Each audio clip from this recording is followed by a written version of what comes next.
You've probably heard about the freshman 15, this phenomenon that's kind of tongue-in-cheek, but there's some truth to it. When kids go off to university, they very often make poor food choices and they end up gaining 15-ish pounds their first year away from home.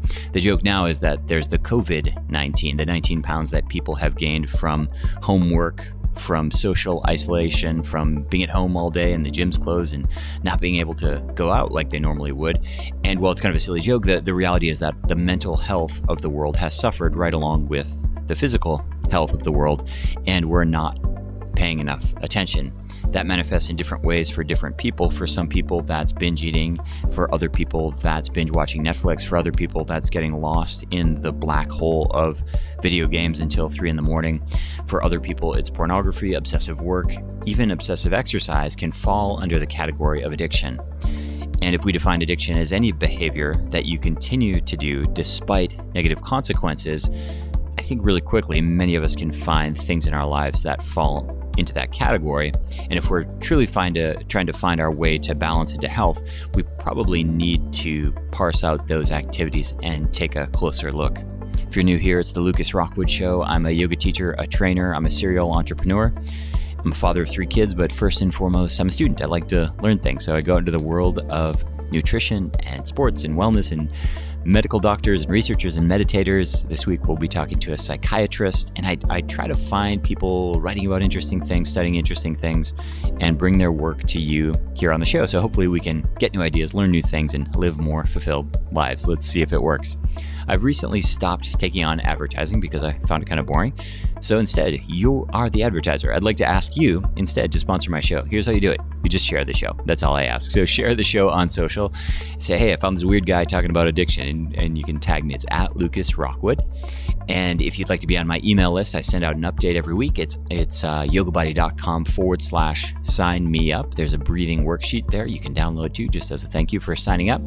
And last but not least, if you're listening on your phone right now, scroll down in whatever app you're listening on and leave a rating and review. It's really helpful for other people to find the show. And for whatever reason, when more people listen, I feel more motivated. Go figure. Thanks so much for listening. Enjoy.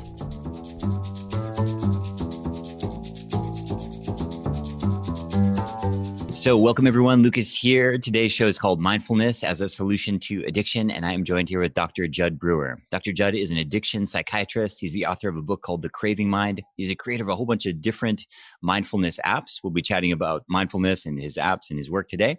He's the director of research and innovation at the Mindfulness Center at Brown University and the executive medical director of behavioral health at ShareCare. You can learn more at his website. It's drjud.com. Jud, welcome to the show. Thanks for having me. You know, I always like to start with definitions. People have different meanings for different things. How do you, in your clinical practice and your writing and your work, think about mindfulness specifically?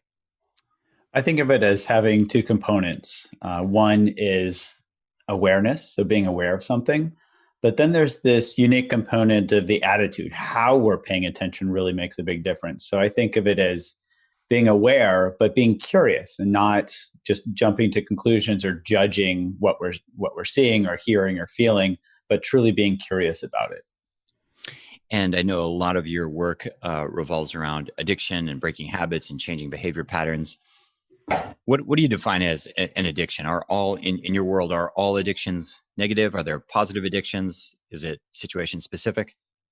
I learned a very simple and useful definition of addiction in my psychiatry residency training, which was this: continued use despite adverse consequences. Okay. And if you think of it that way, it could be anything. And give me some examples of anything. I mean, when we say addiction, people jump to your specialties like cigarettes and alcohol and pornography and things like that. But give me some examples that might not come to mind for people. So I've had patients who have substituted exercise for cocaine, where they've quit cocaine, but they got so addicted to exercise that they were hurting themselves. So there's a great example of continued use despite adverse consequences. Yeah. And whenever we talk about mindfulness, immediately people jump to, listeners' minds will jump to religion. Is this Buddhism? Is this contemplative prayer? Is that important to differentiate? Is that a hard yes or a maybe, or how do you look at it? This is a really good question. From a Buddhist perspective, if you look at the historical Buddha, he he was he was not religious at all. He said, don't believe what I say, try it for yourself. So if you take that perspective, you could say that Buddha, the principles of Buddhism are not religious. Certainly, they've gotten co-opted into certain cultures and now have religious elements in certain ways. But from a purely psychological perspective, the mindfulness training has really been born out of this Buddhist psychology. And the Buddhist psychology is very much some describe the Buddha as a super scientist. It's a very, very much a psychological or scientific approach, and you can have a religious propensity and still practice mindfulness, or you don't have to. It's not required. We're in an interesting time right now with COVID and lockdowns and no lockdowns and homestay and social distancing and all these things. And at least in the people that I've been interacting with, it's been sort of pulling out mental health challenges. And for some people, that means binge watching Netflix. For some people, that means binge watching porn. For some people, that means emotional eating and all kinds of other things. How have you seen this play out? I'm just a yoga teacher guy. Have you seen this play out, like from a clinical perspective and from a psychiatric perspective when you look at mental health of your communities? Yes, I've seen it play out with a lot of increased behaviors. I think you've named a lot of them. So one is the binge watching. Another is, you might have heard of the quarantine 15, where people are spending a lot more time in their kitchen. Yep. We've seen, and there are studies showing that alcohol use has increased significantly. I have a patient whose family owns a liquor store in Rhode Island.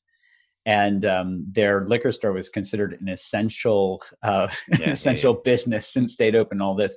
And he said that their family business has never been busier. So those are some of the ways that I'm seeing this manifest.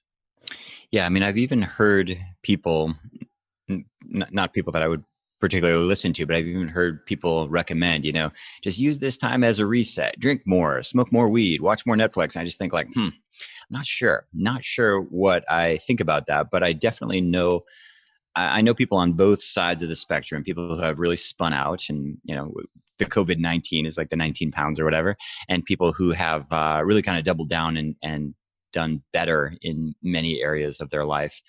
And so I guess where I'm going in terms of the question that I'm leading up to here is for people who are listening right now, who have found themselves in a situation, whether it's overeating or binge watching Netflix or video games are a huge problem now. People have really gone down these rabbit holes that they can't pull themselves out of.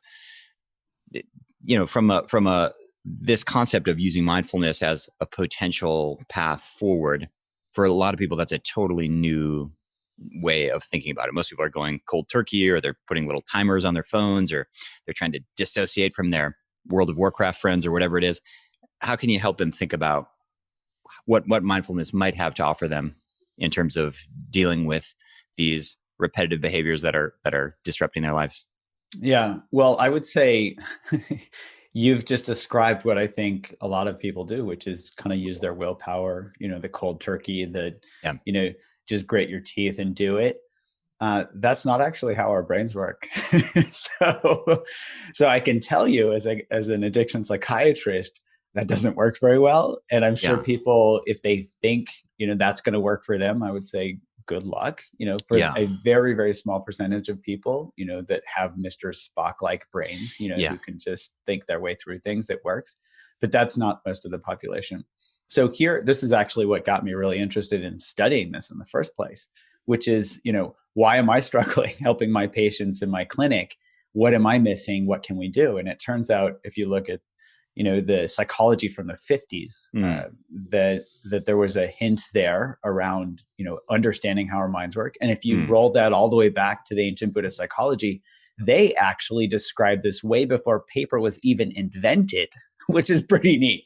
Yeah. And the basic idea is, that our brains learn to do things that are rewarding for them. It's called reward-based learning. Okay. And if they're rewarding, we're going to keep doing them. Yeah. And if they're not rewarding, we're going to stop doing them. Sounds crazy, doesn't it? But this is the basic premise of what mindfulness is all about. It's about bringing awareness to what we're doing. So I'll give you some concrete examples to really bring this home. patients in my clinic who want to quit smoking. What I have them do, I don't tell them to quit smoking because they've already told themselves to do that and it didn't work. Yeah. But I say, just pay attention as you're smoking. And what they realize is that smoking tastes like crap, and they start to and so that reward in their brain starts to drop where it was rewarding before and then had become just a habitual behavior, suddenly drops in reward value. And that reward value drop is what sets them on the path for actually quitting. We've seen this with eating. We have this app for eating called Eat Right Now that we got a 40% reduction in craving related eating just by having people learn mindfulness and pay attention as they eat so they can see what it feels like when they overeat. It doesn't, nobody's like, wow, this feels great. I wish I did this more. Yeah. I guess the social aspect is so hard. I'll just share some personal examples. When I was a young adult, when I was early 20s, I used to smoke a lot, and I was living in the US at the time. And when I quit smoking, I got a lot of positive feedback. Nobody in the US wants you to smoke. I always tell this story. I was with my kids. My kids have spent very little time in the US. We were visiting family. And, my daughter says, "What's that guy doing back there behind the dumpster?" And I was like, "Oh, he's smoking." She's like, "Why is he back there?" I was like, "Oh, in my country, we're embarrassed to smoke." But, so you go and hide behind the dumpster. Some guy he didn't want to get fired from his retail job or whatever. So he's hiding out. I live here in Spain. People, we have 35% of the people smoke here or something. But where I'm going with that is that was very easy from a social perspective. You tell people in the US you quit smoking, you get high fives, pat on the back, and it's nothing but smiles. Your mom loves you more, all of this stuff. I quit drinking a number of years ago, and that's a different story. I lost an entire social circle. Nobody invites you to the barbecue. Things change. And it's not necessarily that anyone's overtly judging you, but this is socially supported and ingrained. And that's really the only example I have of positive support for bad behavior. But lots of people who are listening and watching us today, they have positive support for terrible behavior, whether that's binge eating, maybe it's freebasing meth. I mean, all kinds of stuff that might not even be in other people's social circle, but the person who they sleep next to in bed, or perhaps their brother or their best friend, is giving them the same high fives that I got for quitting smoking. They're giving them that for, the 30th bong hit on a Tuesday while they're playing World of Warcraft into 3 a.m. or whatever it is. How do people even begin to pull apart that kind of web? I mean, that it seems like a mindfulness app is a bit too simple when somebody's dealing with that kind of complexity, or isn't it? It's, it really depends. So it's not like an app is going to magically change all of our lives and make COVID go away, But I think what the underlying principle there is very, very powerful. And the underlying principle is, one, if you don't know how your mind works, how are you possibly going to work with it? Two, that there are actually, you can think of this as fractal patterns, where once we understand the basic underlying mechanism, we start to see how this plays out everywhere in our lives. And I've seen this a ton of times, whether it's in my clinic or people using our apps, where they say, "Oh, I started to see this habit pattern for eating or for anxiety, for smoking. And then suddenly I saw it everywhere. I saw it, in how I related to my romantic partner. I saw it in how I got frustrated on the road when somebody cut me off. I saw it in how I was, responding to my phone, being addicted to texting or whatever." Yeah. So that principle is extremely powerful. And I think, that's what we try to do, is help people understand how their mind works, see if they can help map out these habit loops, whether it's smoking or eating or video games or even anxiety, and then give them the tools to change them. And then often we see people generalize this. I think of this as knowledge generalizing to wisdom. When they understand the principle, then they can apply it to the rest of their life without needing an app. Yeah. Knowledge to wisdom. I like that. And the challenge that I run into when I talk to people is literally, it's that person when they wake up in the morning and roll over in bed, who is not just not supportive of their quitting drinking, getting off video games, changing their lifestyle. I'm not talking about becoming like an Ironman triathlete here. That's a different thing. I'm just talking about like getting themselves on track.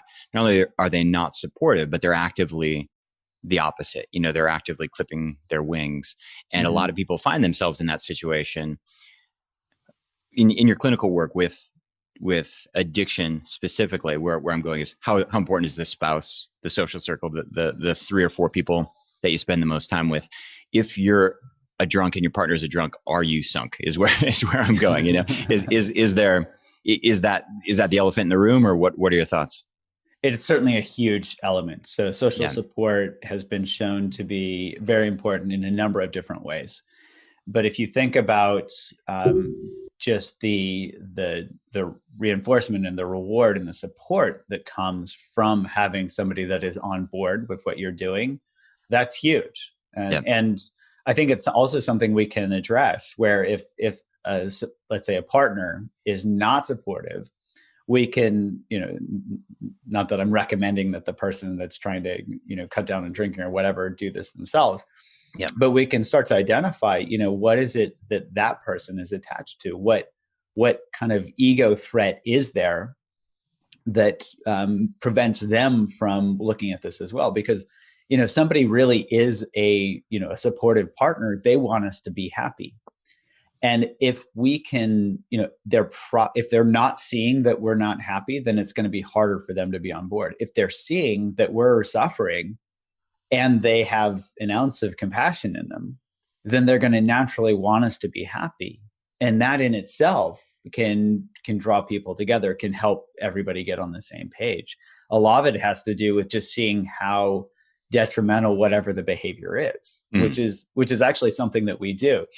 We've even built this little craving tool into our apps where we have people really imagine going through a behavior, whether it's overeating or smoking or whatever, so they can see how rewarding it is for them. And if they don't see that it's not rewarding, they're not going to change that behavior. But if they do, and they pay attention and they see how unrewarding it is, we're about to publish a paper on this. Within 10 to 15 times of people simply going through that exercise, that reward value drops below 0, as in it's not rewarding anymore.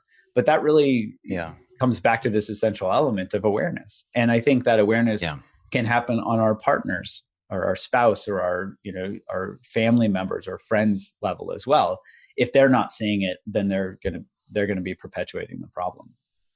And unpack unrewarding for a moment, because are you talking about unrewarding, or are you talking about straight up game playing out what happens if I keep eating this way, or like how far do you take that?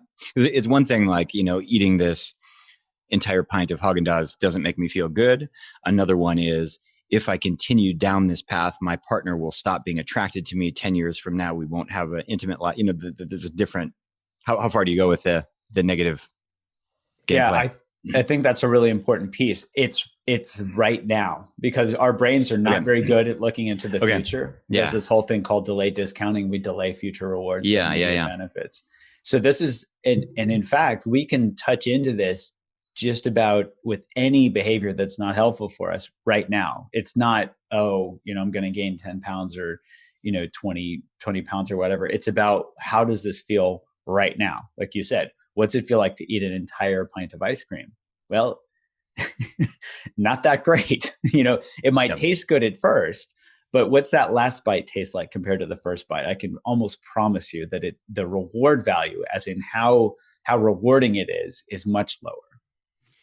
And that sounds like a lack of pleasure, but the pain is going to be a stronger motivator, right? That heart attack, that divorce, that, passing out drunk in the gutter, those are going to be the moments that are going to be the most pivotal for change, or no?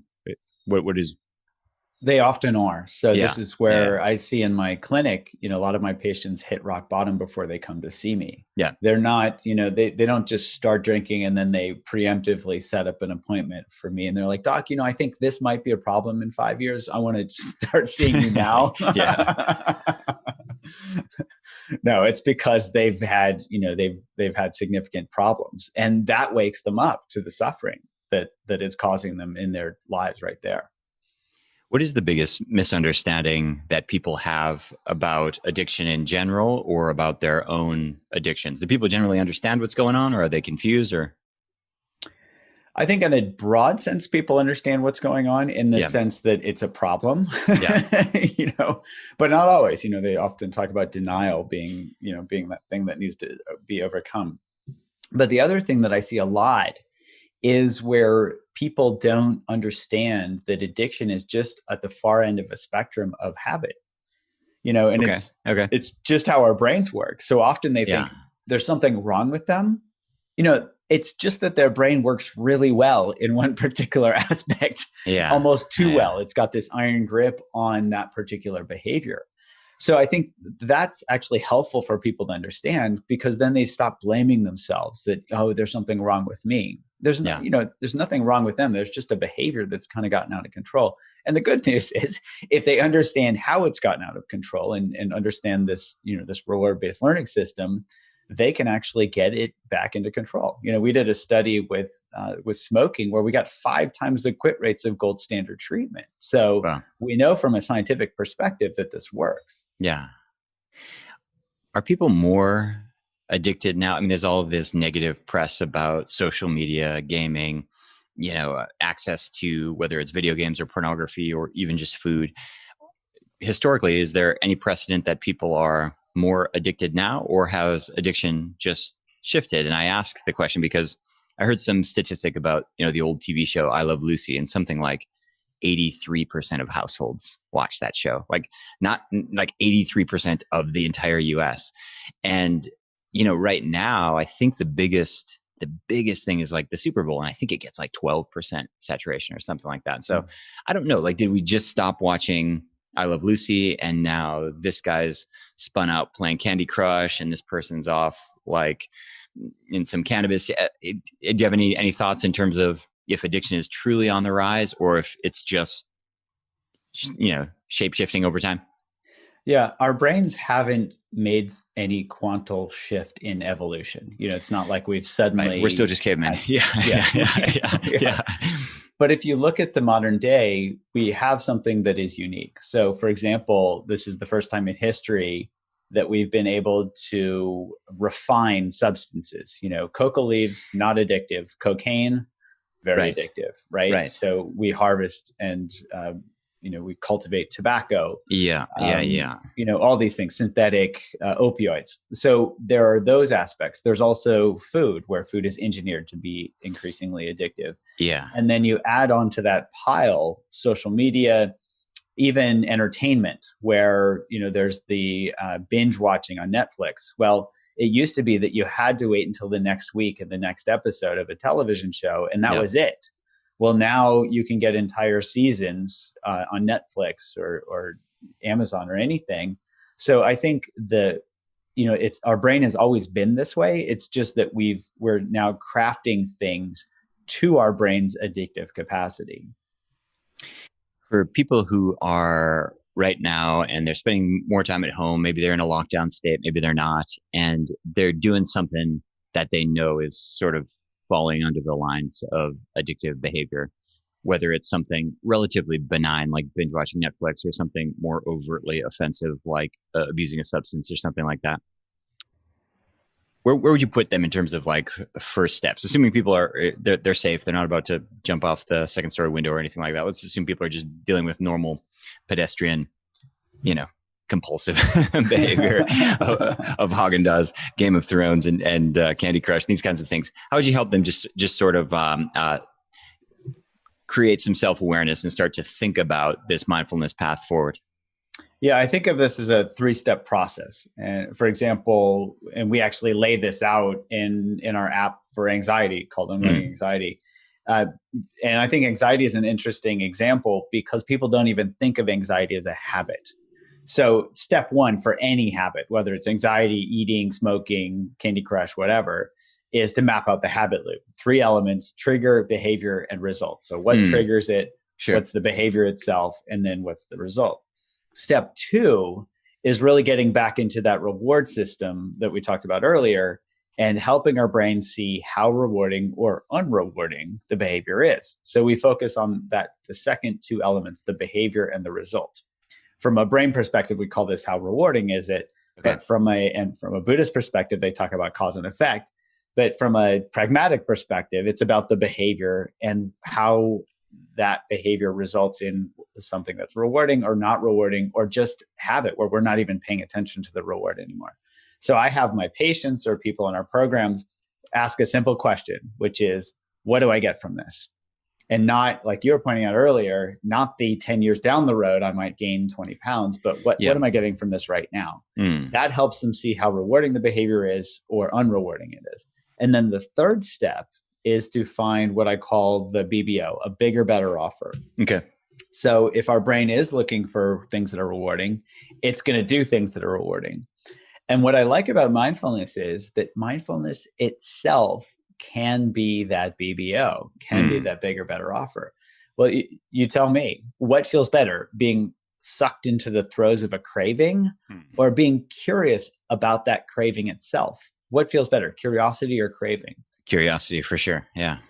Yeah. So if you think of that attitudinal quality of mindfulness, right there, simply bringing awareness and curiosity to something that is, unpleasant can actually make that unpleasantness less unpleasant. So we can actually tap into bigger, better offers simply through intrinsically rewarding things like curiosity. Or, if we're beating ourselves up, I see this a ton right now. People are judging themselves, they're judging other people. What we can do is compare judgment or to kindness. What's it feel like to judge ourselves versus what's it feel like to be kind to ourselves? Again, a no-brainer. The challenge that I have is you're measuring various forms of reward, but like the things that a lot of people want to do, like exercise all the time, like spend an hour a day for the next year working on the book that they'd like to publish, one of my projects. These kinds of things. The short-term payoff is not that good. It's just not that good. Do I feel better after I go to the gym than before?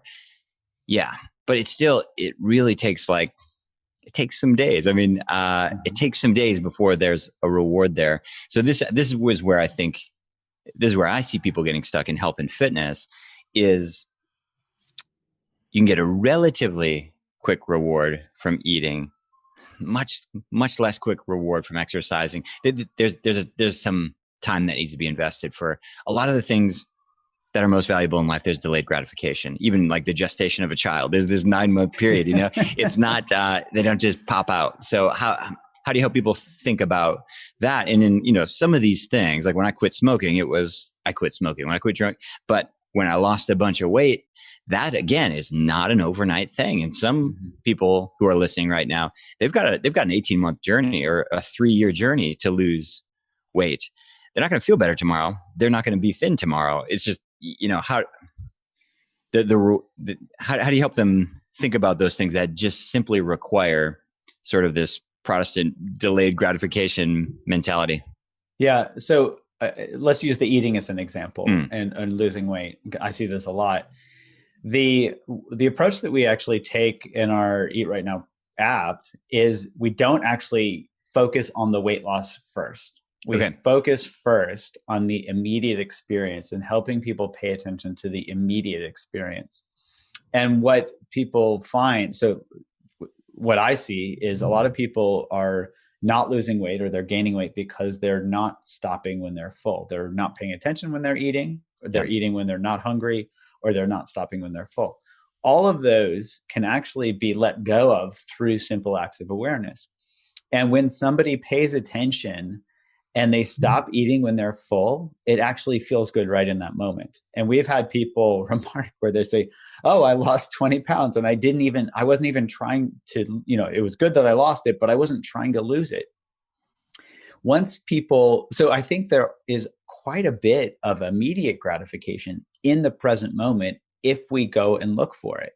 Now, we don't have to contrive something. This isn't about positive aspirations and wishing ourselves to be thin. This is simply about paying attention to what it feels like when we stop when we're full. What a lot of people report to me is it feels good to feel like they're in control, where they felt out of control before, and it was simply because they weren't paying attention. And it also feels good not to be overstuffed because they're not groggy. They're not, they just feel energetically better. And then this delayed effect, I lost a couple of pounds this week, comes as a bonus where they weren't even trying to do it. So I would say one place that I see a lot of people struggle is that they are aiming for the destination rather than the journey. Mindfulness is about the journey, and the journey can actually be pretty rewarding if we simply pay attention and we're not focused on the destination. I love it. I in talking to people too, I hear people have very, very different motivations. So in like health and fitness space and things like this, I had a friend and he was a little bit older than me and he was struggling with his health. Some digestive problems, some skin problems. And, you know, he's just trying to figure it out. It took him about a year. And his whole thing is he told me, he's like, I figured it out. I just need somebody to beat. I was like, what do you mean? He was a college athlete, a very high level college athlete. He's like, I don't care about any of this stuff. He's like, I don't care about eating right. He's like, he didn't have a weight problem or anything like that. None of it was really visible. You know, he's having all these internal problems. He's like, I just need somebody to beat. So, you know, he joined this cycling club and that was his thing, you know, and other people, other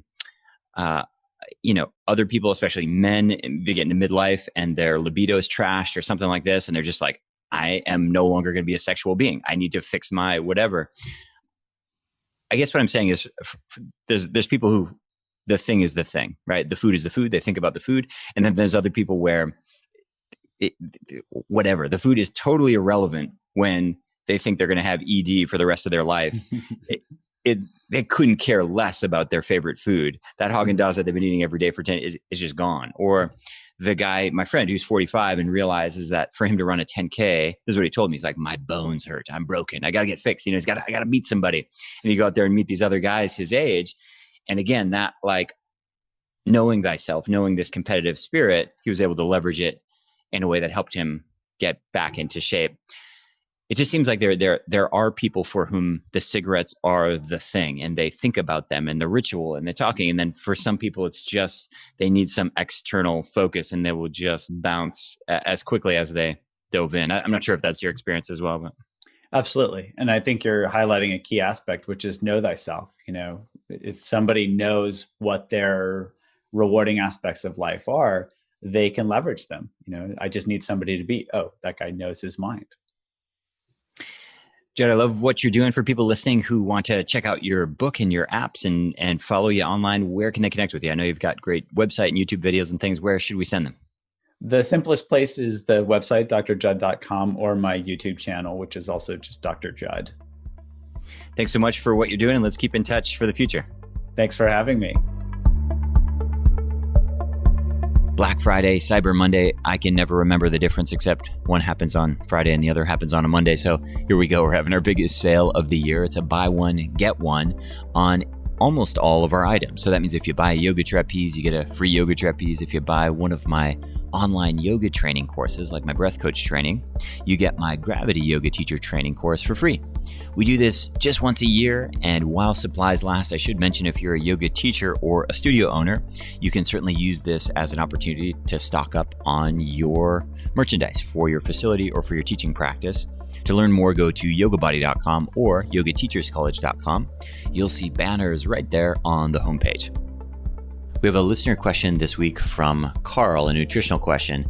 Carl says, Lucas, due to pandemic and global politics, I'm just not sleeping. Never had this problem before. Went to CVS, got some melatonin. I'm unsure if the brand is any good and wonder if there's other health considerations to keep in mind. For those of you who don't know, melatonin is a hormone. It's available over the counter. It's relatively safe, but it's certainly not benign. In an ideal world, your melatonin spikes in the evening to help you fall asleep. In the morning, your cortisol spikes to help you wake up. Melatonin, let's call it the sleepy hormone. Cortisol, let's call it the stress, wake you up, go, fight or flight hormone. It's an oversimplification, but you get the idea. In the evening, there are a bunch of things that disrupt your melatonin cycle. You might be jet lagged. You might be staring at blue light emitted from your Netflix. You might just be having stress and anxiety. We call these endocrine disruptors, things that mess up our endocrine system, our hormonal system. And wow, there are a lot of them. And I don't know about you, but for me, that melatonin cycle for me is really easy to get thrown off. I don't need much of an excuse to be up till 2-3 in the morning. And all that said, I really try to avoid taking melatonin or any other sleep aids when possible because there are downstream effects. With melatonin specifically, most manufacturers make this stuff way too strong. They want you to feel something so that you're like, wow, this is free sleeping medication.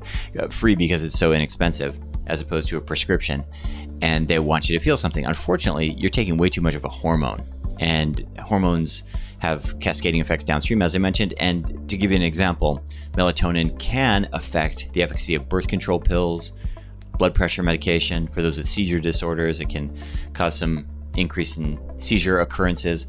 There's some real things to be concerned about. When you start messing with one hormone, it can start messing with other hormones. And so you want to be very careful. When you're taking this, Carl, or anybody, the first thing you need to keep in mind is that less is usually more. And so 5 milligrams on the high side, and a lot of people, even sleep experts, are recommending as low as 0.5 milligrams. So just a teeny tiny dose, just to encourage your body over the edge. And I would for sure I would for sure focus on short-term use, not long-term use. And again, if you're on any of those medications mentioned, for sure check with your doctor. I have a listener question from John on Instagram. John says, Lucas, I've noticed that in all of your video classes, you never use Sanskrit words. Why is that? Isn't that disrespectful to yoga? I appreciate the question, John. I get a lot of flack for not using Sanskrit words, and it's kind of a weird thing. People will say, you stole yoga from India and you've appropriated these yoga practices. They troll me online and things like this, and it's a strange claim because I've been to India. I studied with Indian teachers, but I mostly studied with Western teachers who studied with Indian teachers. And what does all of that mean? Well, I'm trying to be as respectful as I can, and the reality is I'm not a Sanskrit scholar in the same way. For those of you who don't know, Sanskrit is to India what Latin is to Europe, for example. It's an ancient language, and it is beautiful and complicated and not spoken anymore. And like Latin, it's relatively obscure, interesting from an academic perspective, not really interesting from a reality perspective. So I guess, John, I would rather just say downward facing dog than Adho Mukha Svanasana. Now, do I know these names? Yeah, I know a bunch of them. Have I studied them? Yeah, I've spent more time than I would like to admit studying Sanskrit. It just hasn't really helped me as a teacher, and it certainly hasn't helped me as a student. And I'm not a linguist, I'm not a scholar, and so that's why I don't focus on it. In terms of appropriation, it's a strange claim that people make. I mean, my attempt is to be a student, and I learn things from different places, and my goal is to be as respectful to those cultures as possible.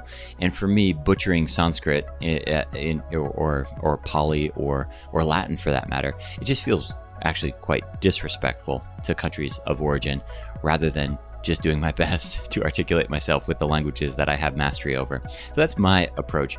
I understand that there are traditionalists who feel like, modern yoga, fitness-based yoga is heresy, and I respect that, but I've never put myself out there as anything except a mind-body fitness instructor. Appreciate the question, John. Thanks for listening to The Lucas Rockwood Show. If you enjoy the podcast, I have 2 asks of you. Number 1, share the show on social media with your friends and tag me. My handle is @LucasRockwood. Number 2 is please leave a rating and review in whatever app you're listening on. And last but not least, before you go, if you'd like to be on my mailing list, every week I send out information about the podcast, behind the scenes stuff, announcements of online classes and special events. I email about once a week. You can do that at yogabody.com/sign me up. And right now we have a free breathing worksheet on that page as well. It's yogabody.com/sign me up. Thanks so much for listening, and we'll see you next week.